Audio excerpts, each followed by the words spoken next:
And welcome back to episode 200 of the Weekly Tech Rant with me, Jay. And me, Carl. We've made it to 200. 200. Woo! Wowza. It's a lot of talking. A lot of rubbish. Episode 200. I can't believe I've done it. I mean, I guess maybe a bit more of a fanfare, but I think, it's an achievement on its own, isn't it, to get here? It is, yeah, definitely. How many years has that been now? 2020. So, technically it's 4, isn't it? So 20. Yeah. We're in our 4th year, are we? More than that. Technically it's 5, isn't it? So August 2020. Wowza. Wow. So it'll be 5 years. Be 5 years in August, at least, anyway. And you think way back, you start in lockdown. What's it? Way back, episode 1, The Boys, Discovery, Boys season 2, Discovery season 3, which is now Discovery's finished, isn't it? Yeah, it has, yeah. Flight Sim 2020 hadn't even been released yet. We were talking about that. Apple earnings call, was talking about COVID and other games. And then as we went into episode 2, we kind of started to talk about the stories. We talked about Intel, the TikTok executive order. But funny how some things keep on going. Yeah, it's like a boomerang there. Definitely a boomerang. And then Hard Space Shipbreaker was the game we were talking about at the time. I've been playing some more of that, actually. I've got that loaded on the Steam Deck. It's a great passer of time on a plane. I do like it. It's a great game, yeah. Proxmox GPU pass-through. We were having trouble with that at the time. iOS 14. Wowza. There was Google killing off the Pixel 4 and the coming of the 4A. Android 11 was launching. And we watched episode 1 of Lower Decks and Sequest DSV. Like Lower Decks. Yeah. Well, fast forward to February 2025, and as I say, we're here at episode 200. And some things haven't changed. So this week we are going to talk to you about OpenAI. We're going to talk about Musk again and OpenAI. We're going to talk about a man who wants to buy a rubbish tip. Yes, you heard that correctly. He wants to buy a rubbish tip. He has got valid reasons. We'll get to those. I'm not entirely sure he has got valid reasons, but we'll see. Delusional reasons maybe. TikTok is back. Or is it? I don't know. You decide. And Apple has got something launching next week, but we're not sure what it is. And, talk about doing a great big circle. We've got the man who invented, the VR craze, effectively, wasn't it, with the Rift, has gone full circle and now is doing military VR headsets, courtesy of his military tech startup, Anduril. We'll cover that as well. And the Tech Room has a little conversation about AirPods with cameras. Talking though of AirPods, did you see that Apple have released a new Power Beats? I did. I haven't managed to catch the reviews on those yet. They're a bit too sporty for me. But yeah, I did spot them. Yeah, so the brand new Power Beats have heart rate tracking. Using in-ear tracking, I suppose. Yeah. So this is the new Power Beats Pro 2 that Apple just dropped. Look quite funky, actually, I have to say. I mean, I'm tempted to buy them, but I mean, I don't need them, but they look pretty cool. That'll be coming in the AirPods Pro 3 or 3? I think that's just due for those this year, aren't we? I think this is where they're probably going, aren't they? Because this uses an optical sensor that does an LED, like on your watch, with the LED light thing. Yep. And it does that 100 times a second to calculate heart rate. Okay. So it's quite impressive, actually, to say the least, that they've and they work. And Beats being Beats, they still work with Apple, Android, and other. So the Android users can even get heart rate monitoring in the Beats app. So it's pretty cool. Okay, interesting. It is pretty cool, yeah. But yes, we'll talk about more about those in the room, Bill. So let's kick off then. The first story, episode 200, then, which is OpenAI, and Nvidia. Nvidia, really, isn't it? Could be more worse news for Nvidia. So not just the kicking from DeepSeek that affected their share price. The news is out that OpenAI are working on their own AI processor, aren't they, to reduce their reliance they on are indeed all that very expensive Nvidia hardware. It's been in development since October 23, apparently, and it's led by a guy called Richard Ho. So he was the former Google chip designer, and he's running a team of 40 engineers collaborating with Broadcom on this one. Interesting, isn't it? The Broadcom of all people, but I suppose they're involved in network accelerators, aren't they? So maybe there's some synergies there. But yeah, obviously our friends at TSMC will be building the chips for them. Potentially as soon as 2026. They did say that they should be going off test designs or test tap outs or whatever you want to call them at TSMC shortly. I don't think anybody else though these days builds any chips, do they? I don't think it. Intel allegedly. Well, Intel, do they still exist? I don't know. But, well, I know what you're saying. Yeah, I think the TSMC definitely have cornered the market though on the sizing and obviously what they want to be doing here from a performance perspective. But this Given has how cost much them a pretty penny, hasn't it? Well, yeah, I was just going to say, given how much money though, right, that Nvidia have been making out of their AI GPU models, particularly Blackwell, which is the current series.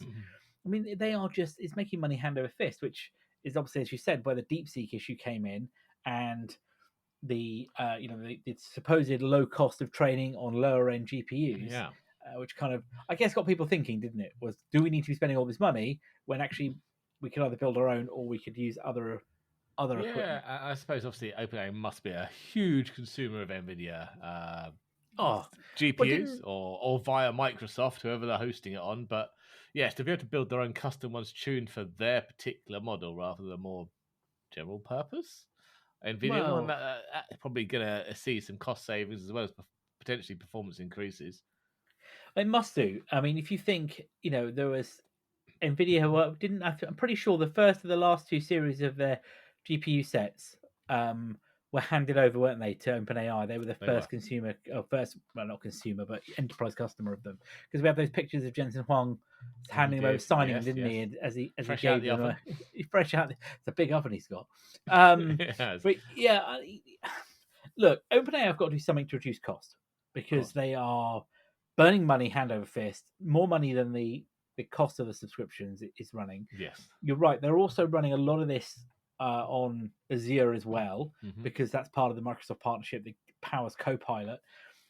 So yeah, I think you're right. They've got to do something, and we've seen this also with Amazon and Microsoft as well, respectively. Yeah, both Google also exploring. Build a lot of their own custom stuff as well, don't they? Not just AI, but quite a lot of No, their generally, chips yeah. and networking for their servers are very, very custom to them. But yeah, unfortunately, there are no details on this chip's capabilities. But I'm sure that will come out with time. But yeah, I was reading that article. The industry experts were saying that it's going to cost them at least 500 million for each iteration of this processor. Cost. That's just hardware costs. You've then got obviously the software and developments that cost as much. Potentially, you're looking at $1 billion to design this chip. Well, that is money well spent, I imagine, if you are coming from the world of OpenAI or anybody else. 259s. Yeah, exactly. Actually, you're probably more likely to get one of these new chips than you are a 5090. Yeah, have you seen the 5090 prices on eBay recently? Yeah, I was just going to say, it's probably, let's be honest, it's probably cheaper to build your own chips. I mean, look, given where OpenAI are, look, there's the Stargate project that was announced, obviously, with fanfare around the Trump administration. We've seen, the US decline to sign the Paris Accords on AI, which 60 countries have signed, but Paris and the UK both said no. The US and the UK both said no because it's going to stifle innovation. You're going to kill an industry before it's got off the ground. I think this industry is not just got off the ground. This industry is flying. So, yeah, there's a lot of money floating around, particularly in the US, as Trump wants the US to become the forefront of AI development. Yeah. So yeah, look, I think this is an opportunity for them to get out there to help to curtail some of the costs in their supply chain, and ultimately, I guess, position themselves from the competition. Differentiate themselves from the competition. Yeah, definitely. But yeah, it's not going to be cheap. But I guess the cost of your Pro and your Plus subscription is probably going to go up to compensate for that. Is it the Pro one that's $200 a month? Pro 200 and that you get the deep reasoning and the deep think capability. Okay.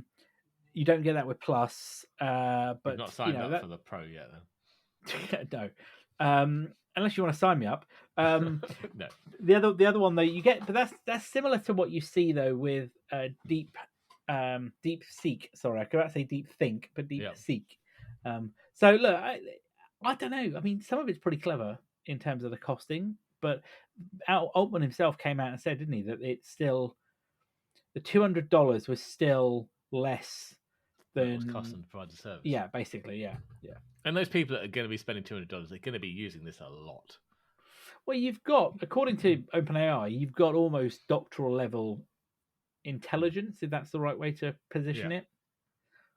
Yeah, look, I can So see on the £20 a month ones, people will be dipping in and out, and some users will be using it all the time, some not so much. And it might be easier to break even, but those people that are spending 200 are going to make sure they're using it a lot.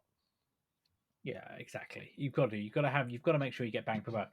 On a kind of side note, I'm reading a really interesting book at the moment called Supremacy, which is called AI, ChatGPT, and the Race That Will Change the World, which is by journalist Palmy Olson, and it's a story of Sam Altman Yeah. and Dennis. Oh, I'm trying to think. I can't say the guy's. I can't pronounce his name properly. The co-founder of DeepSync, not Mustafa Suleiman, the other one, DeepMind. I want Dennis Hassibas. I apologize. He is he is basically one of the two co-founders, and he's actually Sir Dennis, by the way. I don't know if you know that. Okay. And I don't know if you know this as well, but he's also the guy who created Theme Park. Oh, right. Oh, the theme park games. They were He was awesome. co-designer and lead programmer on Theme Park with Peter Molyneux at Bullfrog. Oh, okay. I have also Yeah. picked up a book to read. Go on. I've picked up The House of Huawei Inside the Secret Oh, World of I've China's got most that. powerful company. I've grabbed it. I've not started reading it yet, but I was like, oh, could be quite an interesting one. Oh, that is. I've got that here on my Kindle to read. So Same here. I've just not started yet. I'm just finishing another book off, and then I'm going to start on this one. I look forward to hearing about that because that is supposed to be a very good book. Yeah. Well, maybe we should do a book review on it in a couple of episodes' time. Maybe. Yeah, let's go for that. Awesome. So then, talking of OpenAI, Musk put a bit of a cheeky bid in, didn't he? He did. Him and a consortium of investors.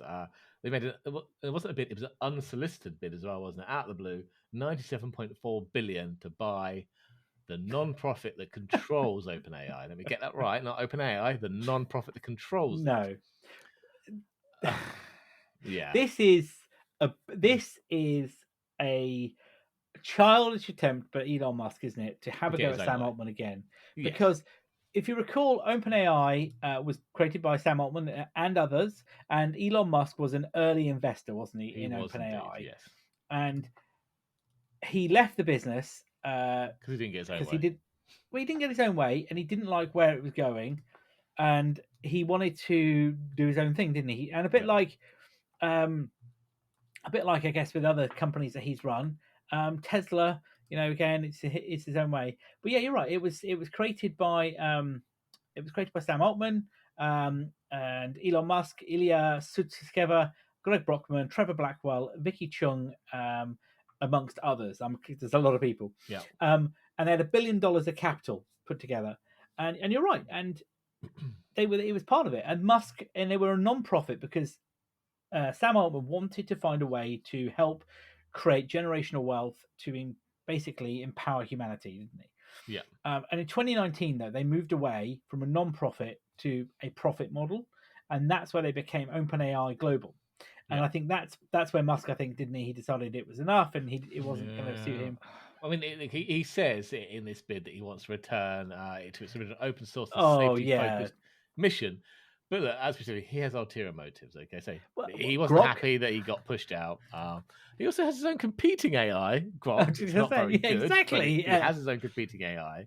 But what made me laugh the most? The counterfeit. A cheeky tweet. We're going to create this Twitter. Read it out.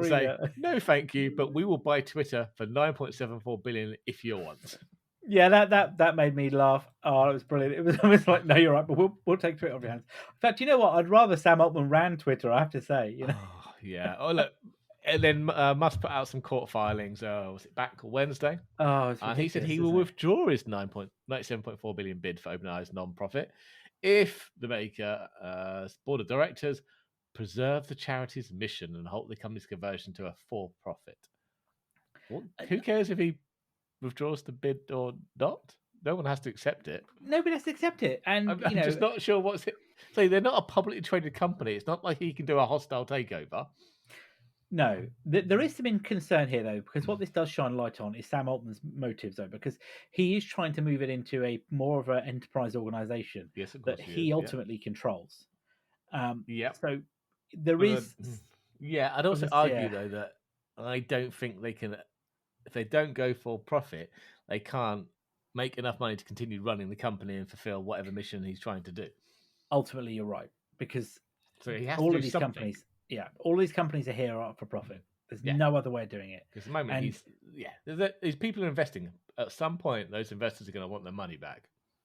yeah, and people like Microsoft and that are going to take basically they're going to use the technology. They'll just buy the Yeah, technology out, won't they? yeah, And that we've already got. If you look at Microsoft as an example of that, you've got Mustafa Sullivan, who was one of the co-founders of DeepMind, as we were saying a minute ago. He now runs Microsoft AI. yeah. And you've got Google had bought DeepMind many years ago. So OpenAI sat here alongside Anthropic as well as another example. There's two independents, but who are taking a lot of funding from the tech giants to help push Yeah. them forward. So at some point, OpenAI has to move to a profit model, and I think probably I don't know whether they'll IPO or they'll stay private, but they have to move into that space. Otherwise, yeah, you're right, they'll cease to exist. I suspect it'll be an IPO at some point. Of course, it will, because people will want a chunk of that company. I'll tell you that now. It will. I mean, I think it'll probably be the biggest IPO in recent history. Yeah. Look, let's quickly look at stocks now. Apple 3.6, Nvidia 3.3 trillion, Microsoft 3, Google 2.2, Amazon 2.4. Right. I bet my hat that within I don't know less than 10 years, an AI company is at over $1 trillion. Yeah, I was going to say, I'm not talking free, but I reckon we'll hit $1 trillion. Yeah, I reckon that top list of biggest companies in the world, within 10 years, one of them will be an AI company. Look, I wouldn't be surprised if OpenAI did an IPO and they hit somewhere around the 400-500 million. Oh, easy. Yeah, I don't think they'll get trillion out of the gate, but I think they'll No, make $500 billion. if they can keep going the way they're going, and we've got the roadmap for ChatGPT 5 being released soon. The way they're talking, AGI. We all know AGI, or artificial general intelligence, is a long term goal. We're not there yet, but we're certainly getting to a point where it's a damn sight smarter than most people. Yes. What are you saying, Joe? Well, I talk to myself here, But yeah, so we're not far off. But talking of big money, then this guy then who wants to buy this rubbish tip thinks he's lost something, hasn't he? Quite valuable. Would you go hunting for a rubbish tip for a hard Well, drive with some data on? it depends what's on that. I mean, Well, if it was 8,000 bitcoins allegedly worth £620 million, yeah, I mean the story is right. So this is a guy called James Howells. He's a computer engineer from Newport in the UK here, and I noticed his now ex-girlfriend. yeah, I saw that part Not as his well. current girlfriend. Accidentally No. discarded a hard drive back in 2013 with these apparently 8,000 bitcoins on. Okay, and he's been trying to get access to the dump to go and basically sift through it and try and find his hard drives for the last 11, 12 years. He's even tried to sue the city council to get access, or for them just to give him £495 million to go away. But that case was dismissed by the judge. This is so ridiculous, right? Because you have got no proof at all that those bitcoins exist. No, exactly. And to make matters worse, the authority have now said that they're planning to close the tip down in 2025-2026 financial year. So basically, sometime next year. As they basically want to cover it all up and put a solar farm on the land. So this guy James he's now working with investment partners to try and raise enough capital to buy the landfill. And this is no small landfill, is it? No, I was just going to say. Go on. There's currently 1.4 million tons of waste in this landfill, but he reckons he's pinpointed it to an area of 100,000 tons. Oh, just 100,000 tons. Still not a small job, really. I mean, like you say, that previous course was thrown out. The judge said there was no bounds for the claim, no realistic prospect of succeeding. Yeah, and it's just nuts. This is just nuts. There has to be a point where you just go, you know what, enough's enough. Maybe I did have 8,000 bitcoins, but I've lost. They're gone.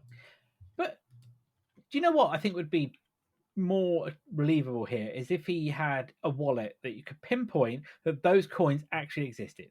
Yeah, I mean, the article didn't say whether he could prove those 8,000 Well, bitcoins. I surely if he could prove it, that would have. I think that would be a key part of the I mean, story. I presume if the 8,000 bitcoins are on that hard drive, it's an offline wallet, but there Yeah, would still be a transaction history on the blockchain of him getting all those coins. exactly. So something doesn't add up here to me. This just reeks of desperation. Yeah. I mean, I know you can like, well, it's 600 million quid, but well, it is and it isn't. You know, he never Yeah. had that money to start with, technically. No, and it wasn't worth anywhere near that at the time, 12 No. years ago, I'm sure. Well, I mean, I don't know what Bitcoin was worth 12 years ago, but it's not worth whatever it is now. Is it 96,000 pounds or dollars, sorry, a Bitcoin? Well, what was that one about the Bitcoin for a pizza? Wasn't it? Didn't they spend those guys spent like 10,000 Bitcoin on Get a pizza delivered, yeah. Yeah, which basically today would be worth billion. billion. Well, yeah. I don't know. 800 million. Yeah, it was just like crazy. You know, back then I think they were like what $50, if that. I don't know. I don't know. I still kick myself. I blew through 300 Bitcoin, but that was a very long time ago.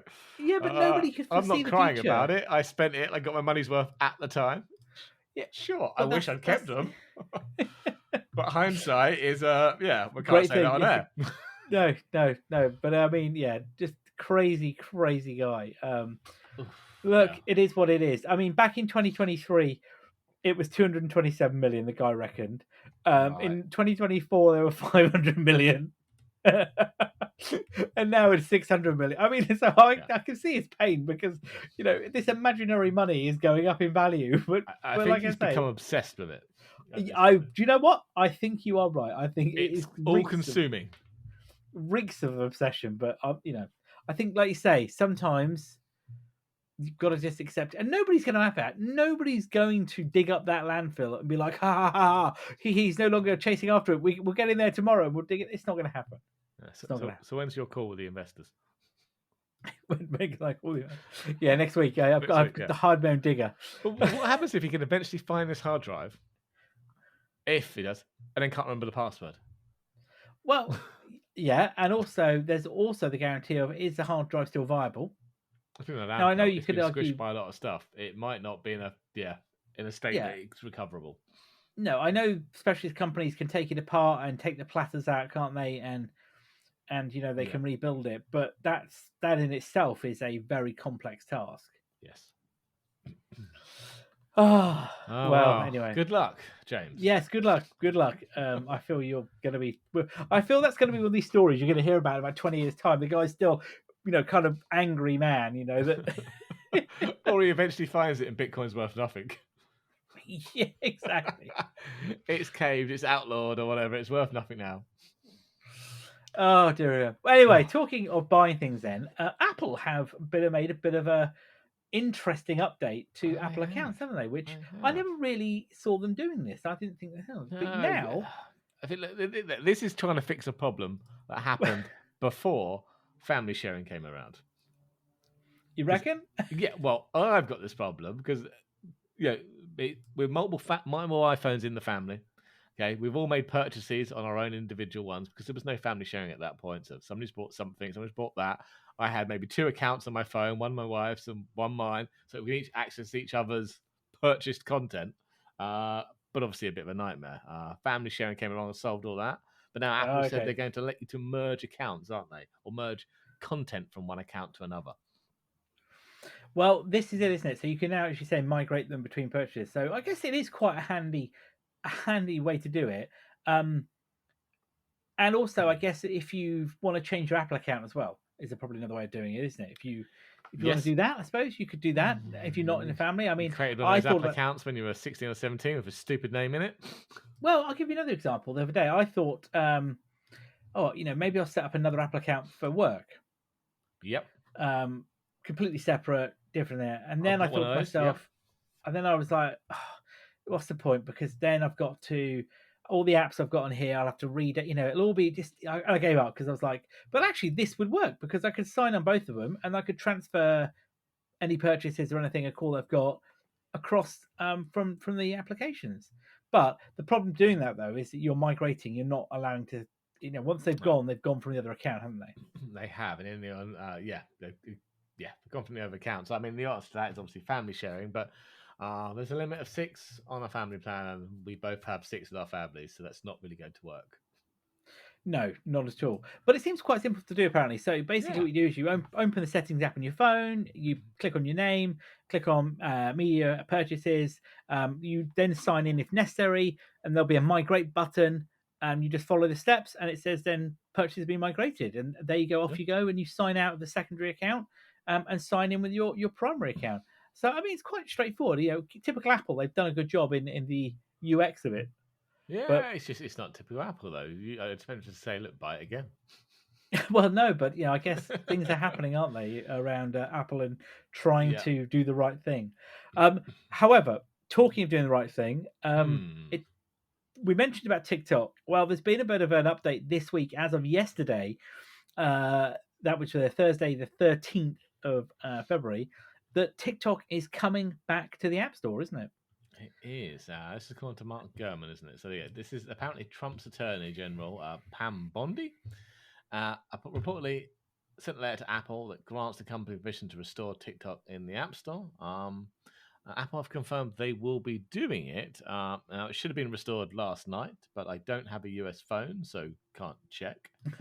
Although Why can't you check? That's not good I'm enough. going to have to go buy one, put it on company expenses. But isn't this still technically illegal? Like, just because Well, the Attorney General has written you a nice letter saying you can do it, it's still against the law until that law is overturned, surely? this is the problem, isn't it? This is Trump again in in doing whatever he wants, isn't it? Yes. Um, and I mean, let's be honest. Most people who've got TikTok have already got it on their phones. So, I mean, really, who I can't see the downloads are going to go through the roof, but maybe they are. I don't know. But is this because they have a new phone coming next week? Well, this is it, isn't And you it? The couldn't SE4 restore because is the app doesn't come down. no. So, is this have Apple taken legal advice and therefore have got coverage by the AG that they will be okay to do it? It's a gamble. What if he changes his mind next week? Because it Well, wouldn't I be the mean, first time. I agree with you. No, because the wind blows different directions every day, so a bit like Trump's mind. Yeah, yeah. I'm not sure I'd want to take that risk.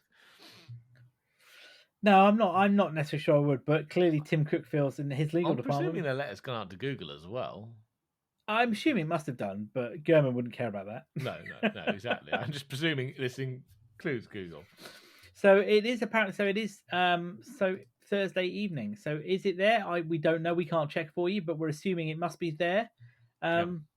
And therefore, Apple and Google have both got the device.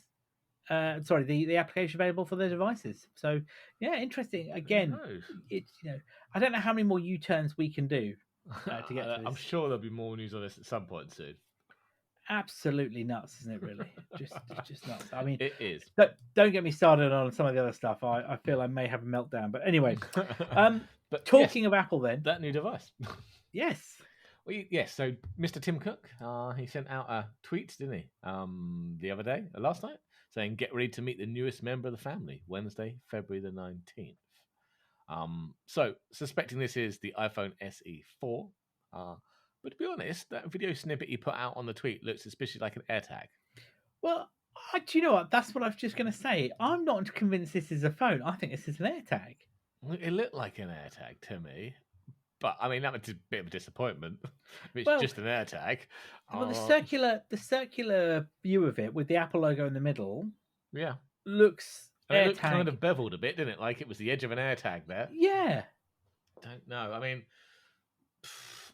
we're also expecting an M4 MacBook Air and an M3 iPad Air and a new base model iPad at some point shortly.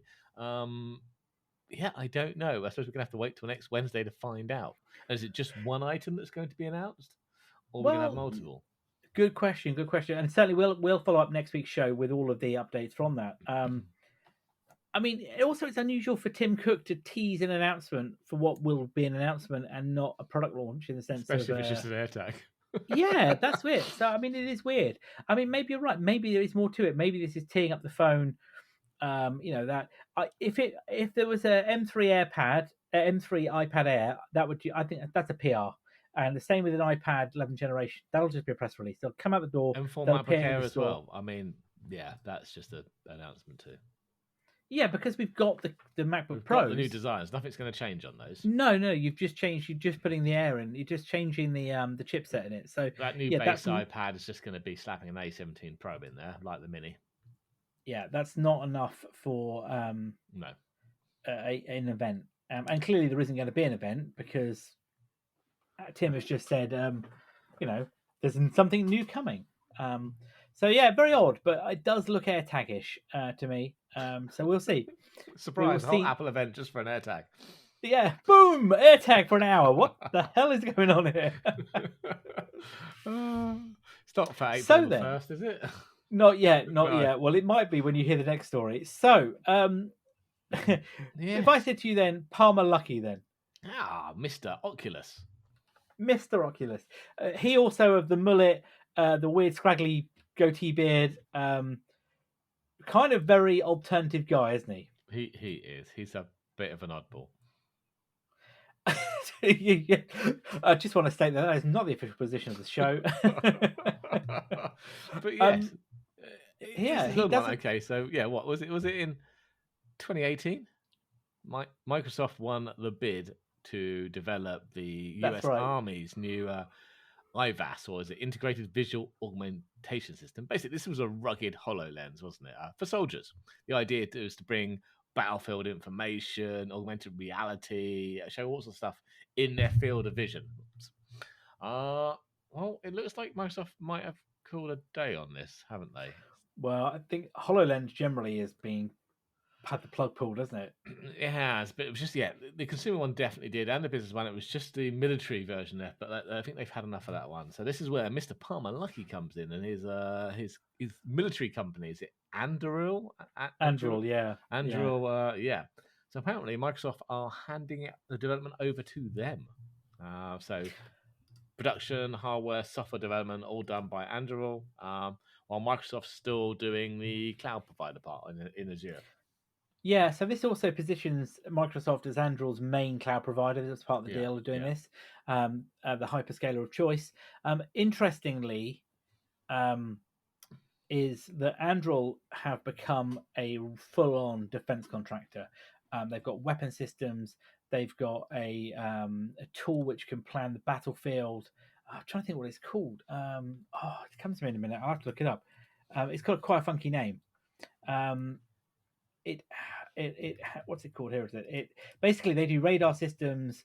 They do drones. They've got the Lattice. That's it, Lattice.